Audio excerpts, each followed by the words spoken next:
kuanzia mstari wa kwanza hadi ule wa 20.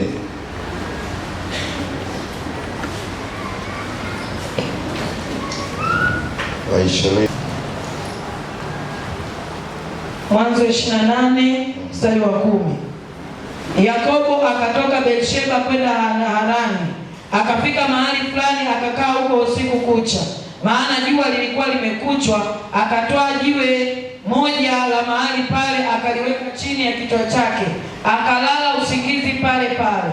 Akaota ndoto, na tazama, ngazi imesimamishwa juu ya nchi, na ncha yake yafika mbinguni. Tena tazama, malaika wa Mungu wanapanda na kushuka juu yake, na tazama, Bwana amesimama juu yake. Akasema, mimi ni Bwana Mungu wa Abraham baba yako, na Mungu wa Isaka nchi hii unayolala nitakupa wewe na uzao wako. Twende tena hiyo 37.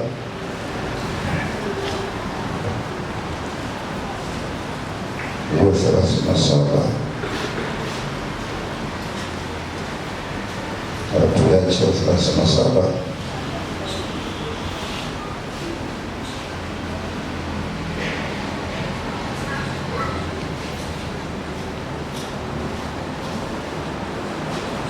Twende 32 Mwanzo mstari wa 22.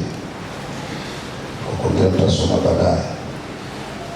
32 mstari wa 22. Neno la Bwana linasema, akaondoka usiku ule, akawatoa wakeze wawili na vijakazi wake wawili na wanawe 11, akavuka kivuko cha Yaboki. Akawatwaa, akawavusha mto, akavusha na vyote alivyokuwa navyo. Yakobo akakaa peke yake, na mtu mmoja akashindana naye mwereka hata alfajiri.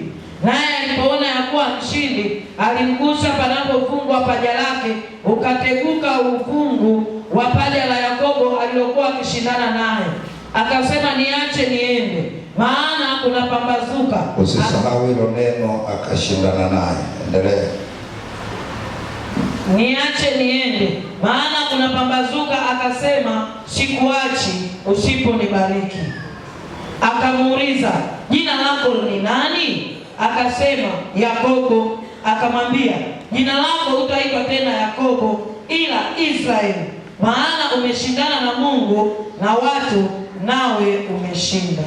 Hapo tusome 37 mstari wa 5 hadi kwenda kukwambia ukome hapo. 37 mstari wa 5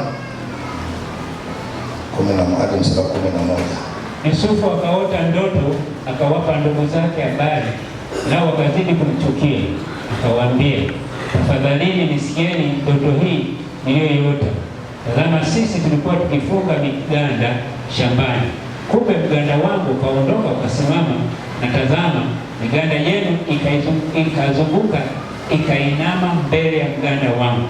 Ndugu zake kumwambia, je, kweli wewe utatumiliki sisi nao utatutawala sisi? Wakazidi kumchukia kwa ajili ya ndoto yake na kwa maneno yake. Akaota tena ndoto nyingine, akawaambia ndugu zake, akasema, angalieni, nimeota ndoto nyingine, na tazama, jua na mwezi na nyota 11 zikiniinamia. Akamwambia baba yake na ndugu zake. Baba yake akamkemea, akamwambia, ni ndoto gani hii uliyoiota? Je, mimi na mama yako na ndugu zako tutakuja tukusujudie hata nchi? Ndugu zake wakamsujudu, bali baba yake akalihifadhi neno hili. Ndugu zake wakaenda kuchunga kondoo za baba yao huko Shekemu. Israeli akamwambia Yusufu, je, ndugu zako hawachungi kondoo katika Shekemu? Njoo nikutume kwao. Akamwambia, mimi hapa. Akamwambia, enenda basi ukaone kama ndugu zako hawajambo na kundi nalo ni salama, ukaniletea habari. Basi akampeleka kutoka bonde la Hebroni akafika Shekemu. Mtu mmoja. Inatosha. Bwana ayabariki maneno yake. Bwana alibariki neno lake. Ujumbe nasema shikilia ndoto yako isiharibiwe na wanadamu. Asante mzee Mwangata kwa kusema amen. Bwana apewe sifa. Kwa kupe na soda mzee Mwangata. Ongea naongezea sasa hivi, umechelewa.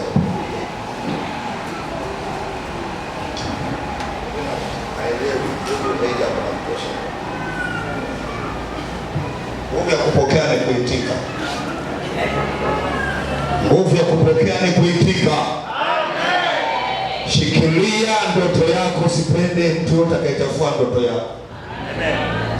Wapendwa, tunapokuwa tumeletwa duniani, wanasema wale wazalishaji, wanasema utakuta mwanao anapozaliwa amekunja ngumi hivi. Sasa kama kuna ukweli nyewe mnajua mlio kwenda lenga huko. Sara Mwaitete mwanani nipeta huko.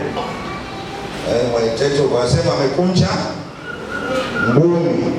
Maana yake kuna kitu amekishikilia, hataki kukiachilia. Na mimi nakutia moyo asubuhi ya leo, shikilia ndoto yako. Amen. Ongeza bidii basi, sema nitashikilia ndoto yangu. Nitashikilia ndoto yangu. Nasema tena, ongeza bidii, sema sitaiachia ndoto yangu. Sitaiachia ndoto yangu. Kama kuna dhambi yote ile feni iwashwe, kuna wengine utahitaji hapo.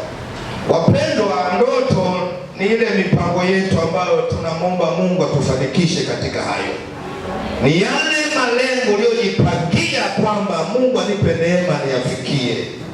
Ni yale makusudi ambayo Mungu kwa hayo alikupelekea uje hapa duniani atekeleze. Uyatimilize. Na siku zote kitu chochote kizuri kina vita. Naulia tena, siku zote kitu chochote kizuri kina vita, kina upinzani. Hatuingii mbinguni kwa lele mama, inabidi tupambane. Anasema toka siku za Yohana Mbatizaji hata sasa ufalme wa Mungu unapatikana kwa nguvu, na wenye nguvu ndio watakaoteka. Amen. Kama mnaelewa? Amen. Swala la kupambania muujiza wako uwe halisi kwenye maisha yako, gharama ikwepeki. Amen. Nasema tena, kulipa gharama ikwepeki. Muulize kile unasema anakuja kutusimulia, maana amefika, amepambana. Hata nasema kwa kweli nina kazi nzuri. Mzee Mwangata naona ndoto zake kama mzee, kama mzazi anaona zimetimia. Muulize Mwakajoka asema nimeenda kwangu, nimepanuliwa nyumba, hakulizika na ile nyumba ya kule wewe kufika kule. Kila mtu lazima apambane ili kuhakikisha ndoto yake inatimia. Kwenye Habakuki anasema ijapo ndozi yako, ijapo ndoto yako itachelewa, ingoje, inafanya haraka lakini itatimia. Wewe usiishie njiani katika jina la Yesu. Wengine mna miaka michache lakini umeshajikatia tamaa. Ulikuwa na mpango mkubwa, ulipokutana na shosti wako, rafiki yako, kipenzi chako, akakwambia hii utoboi, na kama kubwaga manyanga. Leo simama tena, ile ndoto iliyokusudiwa kwenye maisha ya kila mwana Galilaya haizuiliwi na wachawi, haizuiliwi na mazingira, haizuiliwi na ndugu zetu, haizuiliwi na mtu yoyote yule. Kama Mungu alikusudia, itakuwa. Anasema ukiamini yote yanawezekana. Mwambie mwenzako usinipishe, maana yaamini ndoto yangu. Ninaamini juu ya maono yangu. Ninaamini kule ninakotakiwa kufika. Amen. Kwenye dunia hii wakati shatamani wengi kulikuwa wanapotea moyo. Amen. Naona tena. Na bahati mbaya inawezekana umetana mtu ambaye yuko tayari ukisimulia ndoto yako, baada ya kukutia moyo, anataka ukatishe tamaa. Usikubali kukatishwa tamaa na mtu. Amen. Usikubali kuvunjwa moyo na mtu. Maana yeye hana ndoto kama ndoto anayo wewe. Yeye hajaambiwa chochote na Mungu, bali ni wewe umeambiwa utafika mahali fulani. Anasema ng'ang'ania ndoto yako, ng'ang'ania maono yako.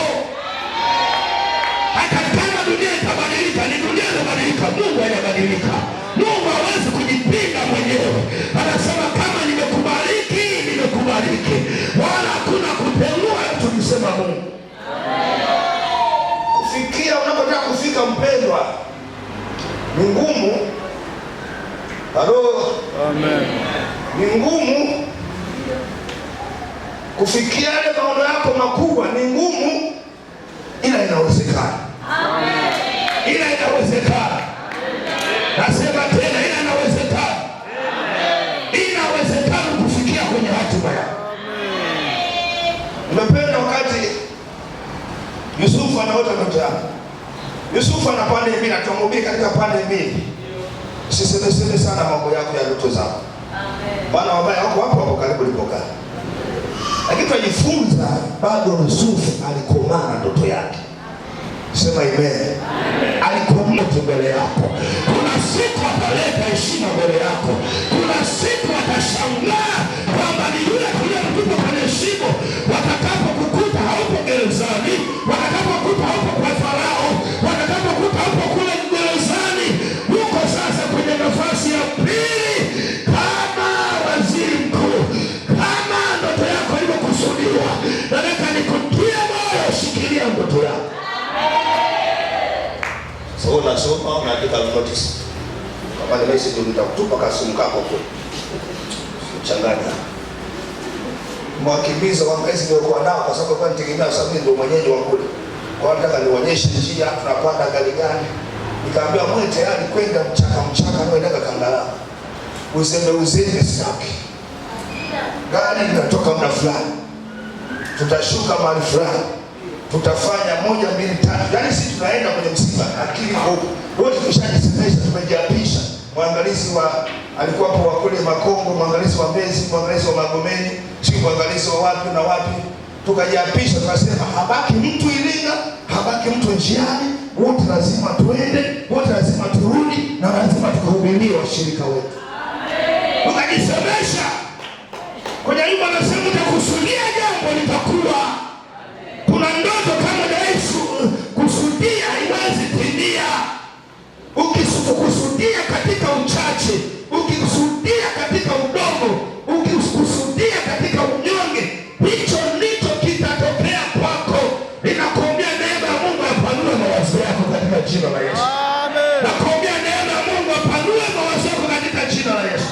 Amen. Wanasaikolojia mmoja akasema kwenye dunia mtoto anapoanzia mwaka wa 0 kwenda miaka 5 anakuwa ameambiwa zaidi ya mara 40,000 kwamba huwezi fika mbali. Inawezekana ushaambiwa huwezi kufika. Mama yako kwenye ndoa ilimshinda, ndoa itakushinda. Asema ile ilikuwa ya mama, hii ya kwangu mimi. Sema amen. Nakwambia kwenye familia yetu kuna kuzaga mapooza. Waambie ni kule wanazaga mapooza, lakini tulio upande wa pili kunaga mapooza. Maana anasema aliye ndani ya Kristo Yesu amekuwa kiumbe kipya, ya kale yamepita, tazama amekuwa mapya. Tena kushawishi kote kila fundisho kwenye mitandao, wewe ni uzao mteule wa Mungu. Salina ametuambia kama tutauma tusitafute misaidizi inaitwa maji. Usitafute watu kukutabiria mpendwa. Kinywa chako kina mamlaka ya kujitabiria mwenyewe. Kinywa chako kina uwezo wa kujisemesha mwenyewe. Na niwafundisha kwenye maombi kwamba usichokitamka sahau kutokea. Unachotamka ndicho kitatokea kwenye maisha yako. Na ni mawili pia. Unaotamkiwa na watu na pande mbili yanaweza kutokea. Sawa? Sasa yanaweza kutokea kwa ubaya ama kwa uzuri. Kuna watu lishatamkiwa mabaya. Kwa wakati mwingine ukikaa chumbani kwako, wewe waraka uchane mwambie shetani, mimi sio upande wa kushindwa. Mimi sio upande wa kuuma magonjwa kila aina. Yesu libeba kila kitu pale msalabani. Yesu alisema imekwisha na imekwisha kweli. Mimi niko kiumbe kipya. Kumbuka mwaka 63 tunakuka Kinondoni. Neno ndio pale kwenye kitabu cha Ufunuo. Shika sana ulicho nacho, asije mtu akakiondoa. Bwana Yesu asifiwe. Sio mtu anakubali kutamka maneno ya ajabu afu nakaa kimya. Anaweza kaa ni rafiki yako lakini akatumiwa na ibilisi sikuwa mjumbe wa shetani. Hata kama yuko Galilaya, kama anaongea vitu vya ajabu juu ya mafanikio yako, usikubaliane naye. Kwa hiyo tunatamkiwa na watu, tukitamkiwa yanaweza kutokea, yanaweza kuwa mema kwetu, tuyapokee kwa shukrani. Lakini kama ni mabaya, yasukumilie mbali yaende, yasukumilie mbali yaende. Usiape nafasi kwenye chumba chako kwamba kwa kweli ulikuwa na mpango kujenga. Sema aliyeona yona sasa hivi, nasema hata kama dunia itabadilika, lakini mpango wa Mungu wa kukufanikisha uko pale pale. Wanadamu watuache, watusukumilie mbali. Mpango wa Mungu ni kutukaribisha kwake. Mpango wa Mungu ni kutustawisha. Mpango wa Mungu ni kutuinua mahali pa chini na kutuweka mahali panapo nafasi. Na mtu huyo ni wewe na mimi. Ishikilie ndoto yako binti. Kijana, sitafue maisha yako. Kabla sijaokoka, walinitia wivu kaka zangu. Nilikuwa na makaka wanne. Sasa tumetoka kwenye dini ya Roma. Wale jamaa wote wakafunga ndoa kanisani kwao. Mimi nakumbuka nilikuwa mdogo, nikaona wale mashemeji wamevaa shela zao, wanarukaruka, wanapendeza na shela zao. Nikaona kaka zangu, hata kama ni suti kwanza vijijini, sio kama za sasa hivi, lakini nilizipenda. Iwe heshima nilipenda, na mimi nikajiapisha. Ndani ilikuwa na wewe ndani lazima ujiapishe. Kama baba aliingia madhabahuni, na mimi ninapata mke wa madhabahuni. Nikajiapisha, nikasema mimi sitamfuta mtu. Sitamfuta mtu, na mimi mpaka nifunge ndoa ya madhabahuni. Inawezekana ukosea kwa, lakini ndugu yangu, kwa sababu umeanza maisha mapya ndani ya Kristo Yesu, shetani asikuhubirie uongo kule nyuma. Wewe ni mzao mteule. Nikasema na mimi piga wagaragaza, lazima nifunge ndoa. Kwa hiyo mwaka wa 99 na kweli nilienda madhabahuni. Na kama usiangu tulikula karanga na soda, sio aibu, lakini mpaka leo nadumu. Uliko wanakula unashira na nini mashirato, uliko sima wapi na wapi, Selena sina wapi na wapi. Tunachotaka Mungu awepo katikati hiyo ndoa, katika jina la Yesu. Kitu wangu ndio nikubariki tena.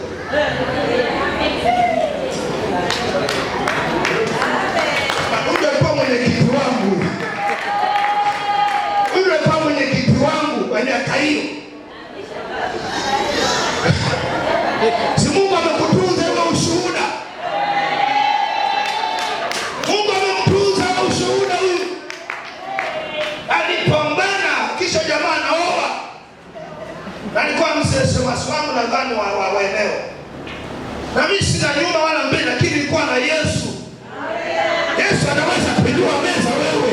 Yesu anaweza kubadilisha mazingira. Hata yaliyoshindikana yakawezekana. Acha kujikatia tamaa madamu naishi. Chochote kinaweza tokea kwa watoto wa Mungu. Chochote kinaweza badilisha mazingira. Alafu kawa na utukufu mwingine zaidi ya wajana. Na mimi nakuambia neema ya Mungu. Pokea mwanzo mpya. Pokea historia mpya. Pokea maono mapya. Pokea marafiki wapya. Pokea maono yale makubwa. Na Mungu kupeleka viwango vingine. Sihubiri Mungu asiyeshindwa. Na mhubiri ambaye anabadilisha mazingira. Na mhubiri Mungu ambaye ni wa ajabu sana. Hata jana nimefuata kwenye msiba wakati tunaendelea kusika. Wewe unasema wewe, huyo Mungu wako wewe aliyekubariki kangalao wewe, mshikilie sana. Amen. Unasema huyo Mungu wako wewe, kwa kweli mwenyewe hakuna kama mtu mnene mwembamba. Sema amen. Na wengine wanakaloka ajabu. Mchungaji akibarikiwa anakasirika. Unajua watoto lazima wafanane na baba yao. Mimi nikiwa choka mbaya na nini nawaambukiza roho. Sasa alikuwa ndio na afya, lakini wewe na maneno ya upako wa kukutamkia wewe. Maana anasema mkubwa atambariki mtoto. Na mimi nakubariki katika jina la Yesu. Na leo nisipotoke pole katika jina la Yesu. Waliokuacha ukiwa mavumbini, siku moja kukuta na blado kubwa sana. Siku moja kukuta kwa nyumbani kwako. Siku moja uwe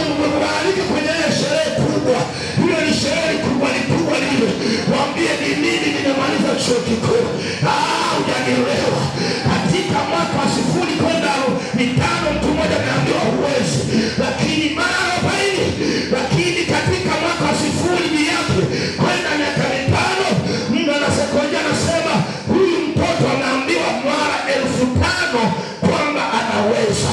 Achana na wale kuambia mara 40 huwezi. Kamata watu 5000 wanaokuambia unaweza, na miongoni mwao ni Kambarawe, miongoni mwao ni baba yako, anakuambia unaweza, anakuambia unaweza kufikia hatima yako. Magumu ni ya muda tu, magumu ni ya muda tu. Kuna majira ya kufurahishwa, kuna majira ya kucheka, kuna majira ya kuwa mtu mwingine.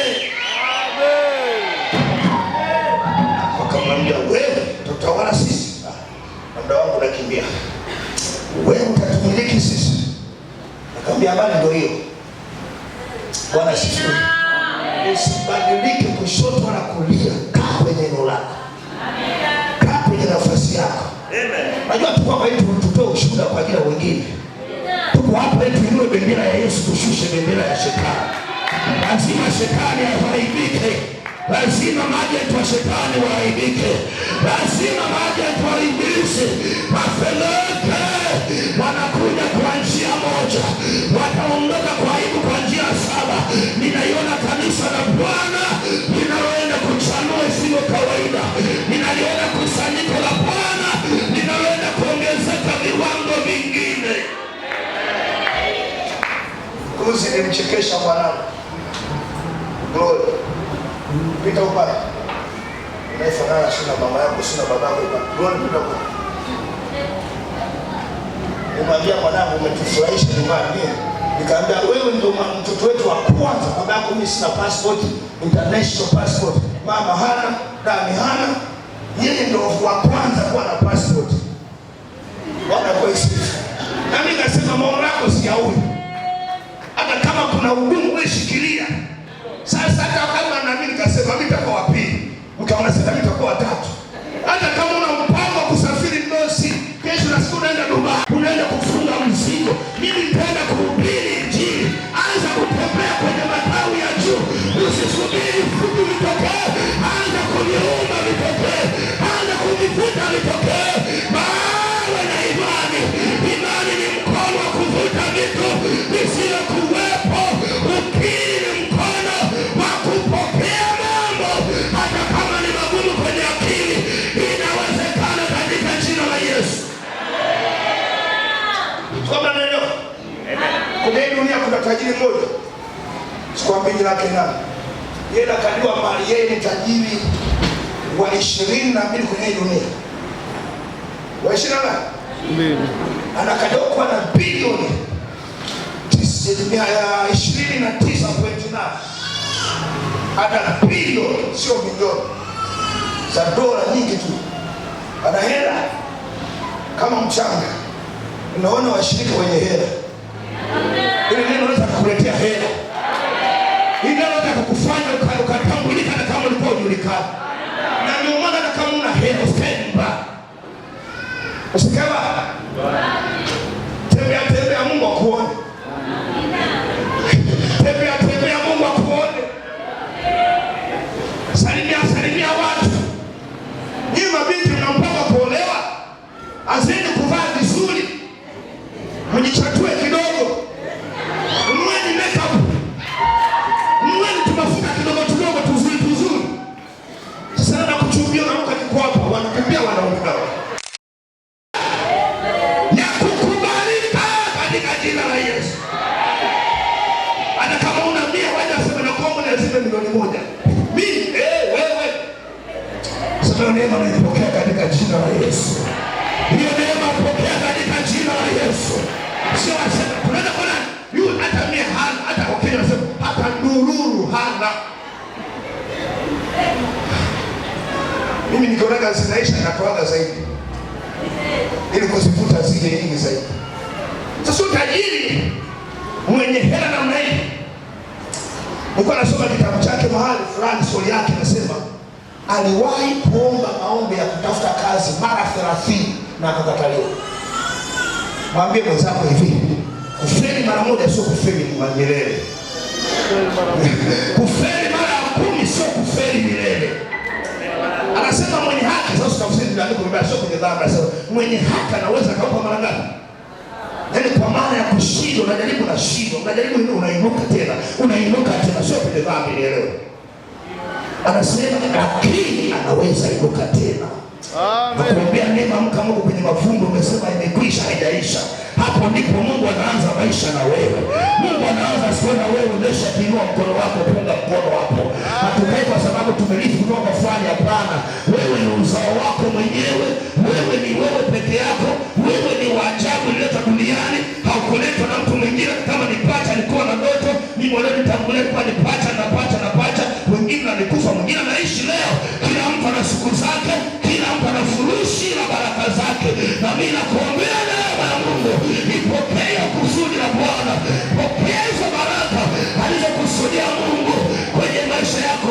Aliomba kazi akaplai mara ngapi? Mara 30, hakupata, lakini akang'ang'ana na upande mwingine. Nakuombea upande wa Kigoma, geukia upande wa mashariki kikataa, geukia kaskazini, hata na kusini. Kuna mahali Mungu amekusudia ufike. Anasema waambieni wateule wangu wajipe moyo, maana Bwana amekusudia ufalme. Amen. Anasema msiogopeni kundi dogo, kwa maana Mungu atawapeni sawasawa na uhitaji wenu. Amen. Mwambie mwenzako, mimi sio kama yule wa jana. Mimi sio kama yule wa jana. Mwambie tena, sio mimi kama yule wa jana. Mimi sio kama yule wa jana. Aliomba kazi tajiri mwenye thamani ya bilioni 29. Kwenye kampuni moja akapai watu 23 wakapata wote. Akabaki Ninachukia msemo wa walokole wachache. Na kama unasemaga mkono huu usemo naomba ufute kwa jina la Yesu. Wanasema mimi na damu ya kunguni washindwe kwa jina la Yesu na walegee. Hakuna mtakatifu aliyeokoka damu ya kunguni ikawa na power juu ya maisha yako. Tuna damu inayozidi damu.